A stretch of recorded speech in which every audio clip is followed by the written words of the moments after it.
He's not even to the White House, and NATO has already dropped a bomb on Donald Trump.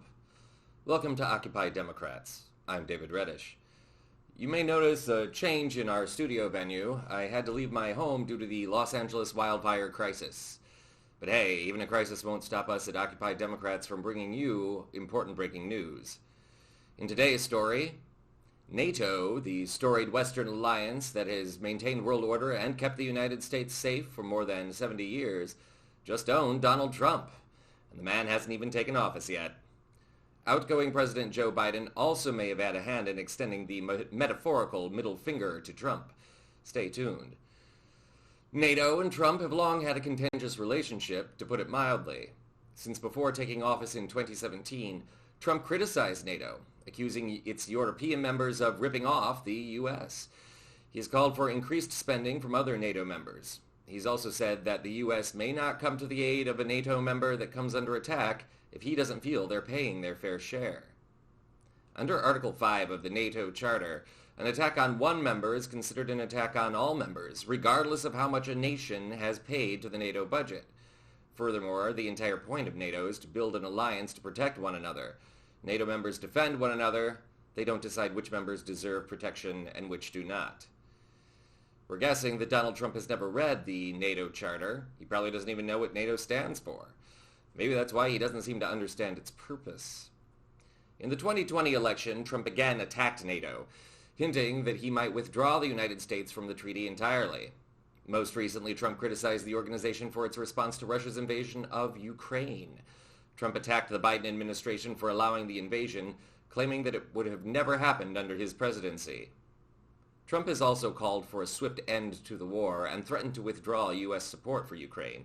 He has also hinted that he would be willing to allow Russia to keep any invaded territories within Ukraine or cede control of the country to Russian control completely, as long as it ends the war and as long as the United States no longer needs to spend money to defend Ukraine. In a recent interview, Trump had this to say. Again, they have to pay their bills. If they pay their bills, absolutely. But not if they don't pay their bills. But NATO's taken advantage of us because we were look, two things. Number one, they take advantage of us on trade, meaning the European nations, okay, like terrible. They don't take our cars, they don't take our food products, they don't take anything. It's a disgrace. And on top of that, we defend them. So it's a double whammy. So let me just tell you, I was able to get hundreds of billions of dollars put into NATO just by a tough attitude. I said to the countries, I'm not going to protect you unless you pay. And they started paying. And that amounted to more than $600 billion. That's a big thing. Otherwise, they wouldn't even be fighting. They wouldn't have any money to fight. If they're paying their bills, and if I think they're treating us fairly, the answer is absolutely, I'd stay with NATO. But if not, you would consider the possibility of absolutely. Trump's position may have something to do with his bizarre affinity for Russian President Vladimir Putin. Trump has often expressed his admiration for Putin, calling him a personal friend and praising his rule over Russia. Putin, of course, has used brutal force to control the country, poisoned his critics, including Alexander Litvinenko, and used levers of government to capture and kill his political rival Alexei Navalny. Putin has even murdered former allies, including Wagner Group leader Yevgeny Prigozhin.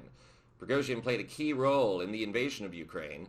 Following an attempted coup by Prigozhin, Putin managed to plant a bomb on Prigozhin's plane, killing everyone aboard. Trump's rhetoric echoes the brutality of Putin. It seems he wishes he could use the same murderous force on his own critics here in the United States.